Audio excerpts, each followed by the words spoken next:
एक तरफ दिलजीत दोसांझ जैसे आर्टिस्ट का कहना है कि आम जस्ट एन आर्टिस्ट, मुझे इन प्रोटेस्ट वगैरह से दूर रखो। वहीं दूसरी तरफ रफ्तार, एमी काका जैसे आर्टिस्ट खुल के प्रोटेस्ट में भाग लेते हैं। दिलजीत का कहना है कि आम जस्ट एन आर्टिस्ट, मैं कोई पॉलिटिशियन नहीं हूँ, मुझे पॉलिटिक्स से दूर रखो। बट इसके बावजूद भी उनकी मूवीज में पॉलिटिकल कनेक्शन भर भर के देखने को मिलेगा। एंड ये पॉलिटिकल कनेक्शन सिर्फ फिल्म के अंदर ही नहीं बल्कि बाहर भी देखने को मिलता है। कभी फिल्म सेंसर कर दी जाती है, कभी सालों तक डिले हो जाती है, एंड कभी तो फिल्म रिलीज ही नहीं हो पाती, बैन ही कर दी जाती है। एंड इन फिल्मों में भी भेदभाव देखने को मिलता है, जहाँ एक तरफ monkey man, Sutlej and Kennedy जैसी मूवीज रिलीज ही नहीं हो पाती, सरकार उन्हें बैन कर देती है। वहीं दूसरी तरफ the Kerala story, Kashmir files and Dhurandhar जैसी मूवीज को सरकार अवार्ड्स देती है, टैक्स फ्री करती है एंड भर भर के प्रमोट किया जाता है। एंड ये भेदभाव सिर्फ हमारे देश की सरकार ही नहीं करती, ये चीज तो तुम्हें दुनिया के हर एक देश में देखने को मिल जाएगी। बट सवाल ये उठता है कि आखिर किसी भी देश की सरकार मूवीज में इतना ज्यादा इंटरेस्ट क्यों लेती है? क्योंकि नॉर्मली ऐसा कहा जाता है कि फिल्म सिर्फ एंटरटेनमेंट के लिए बनाई जाती है, सिनेमा का काम होता है लोगों का मनोरंजन करना। तो फिर गवर्नमेंट सिनेमा को इतना सीरियसली क्यों लेती है? आखिर कोई भी गवर्नमेंट किसी भी फिल्म से इतना क्यों डर जाती है कि उन्हें उस फिल्म को बैन तक करना पड़ता है? एंड सिर्फ मूवीज ही नहीं, गवर्नमेंट हर एक आर्ट फॉर्म से डरती है, चाहे वो मूवीज हो, म्यूजिक हो, बुक्स हो, एंड कभी कभी तो पेंटिंग्स तक को बैन कर दिया जाता है। मगर सवाल ये उठता है कि आखिर क्यों? इन सब के पीछे का रीजन क्या है? उन्हें किसी भी आर्ट को बैन क्यों करना पड़ता है? एंड सबसे इंपॉर्टेंट सवाल कि क्या कोई भी आर्टिस्ट अपने आप को या अपनी आर्ट को पॉलिटिक्स से दूर रख सकता है या नहीं, एंड उसे रखना चाहिए या नहीं? इन सभी सवालों के जवाब तुम्हें मिलेंगे आज के इस वीडियो में, इसीलिए वीडियो को बिल्कुल एंड तक देखना, बिकॉज आज की वीडियो बहुत ही ज्यादा इंटरेस्टिंग होने वाली है। मेरे विचार में हर कलात्मक रचना, कविता, नाटक, उपन्यास या फिल्म ही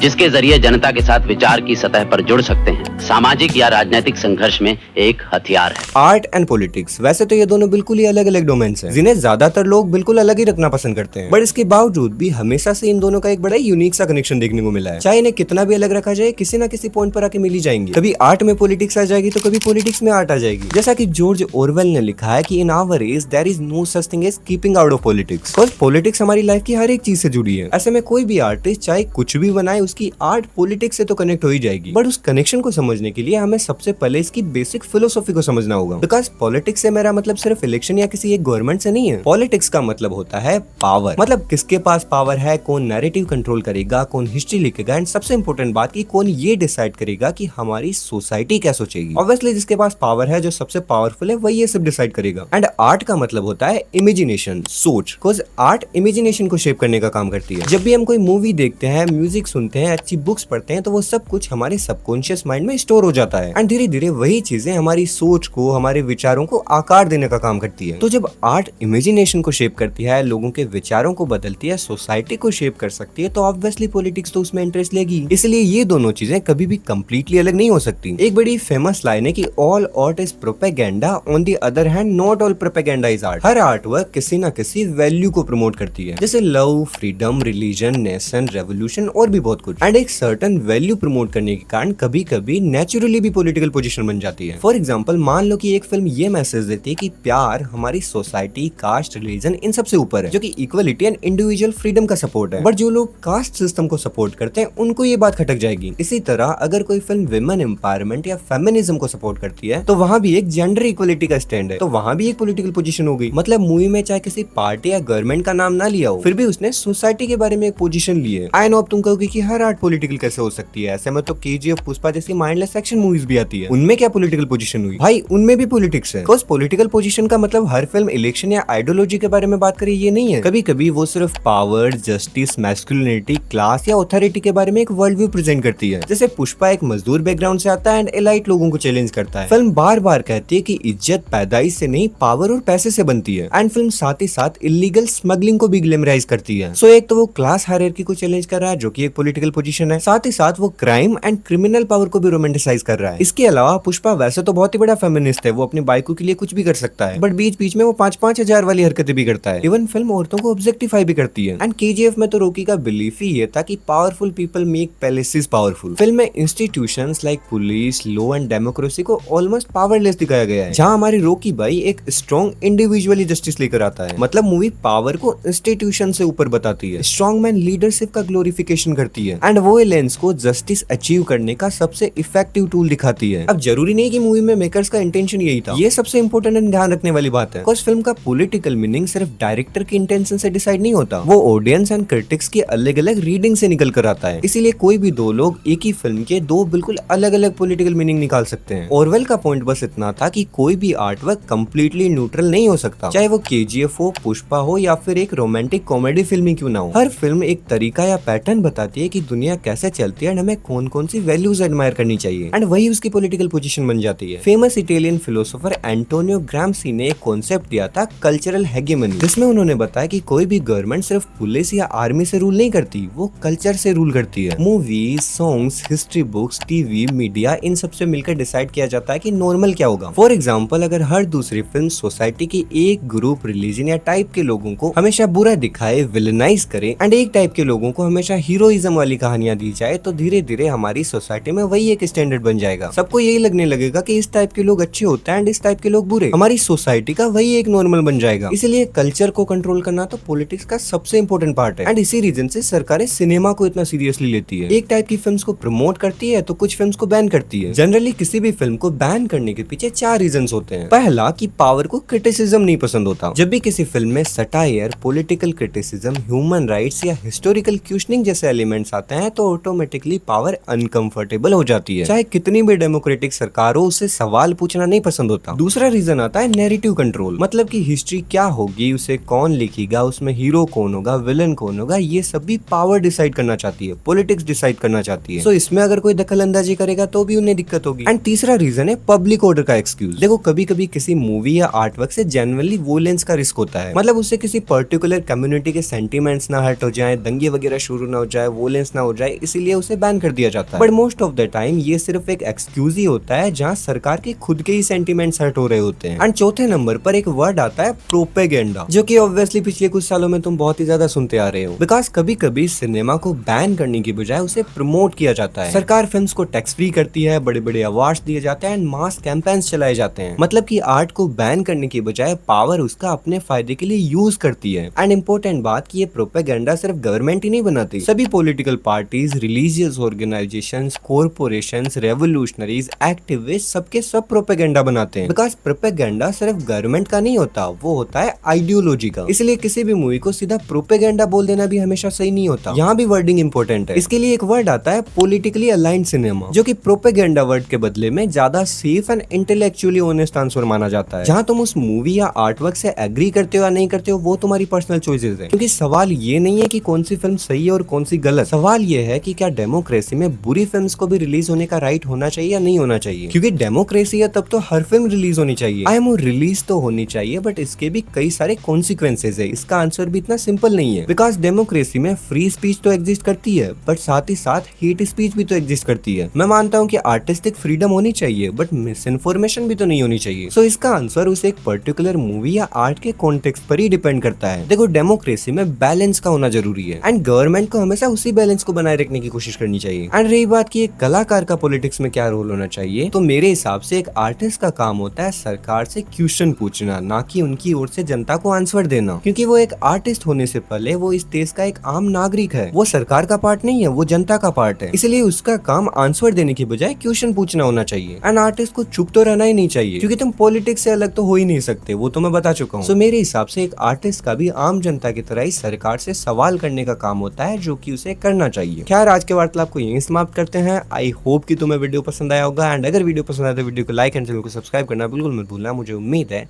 हम फिर मिलेंगे। Bye bye.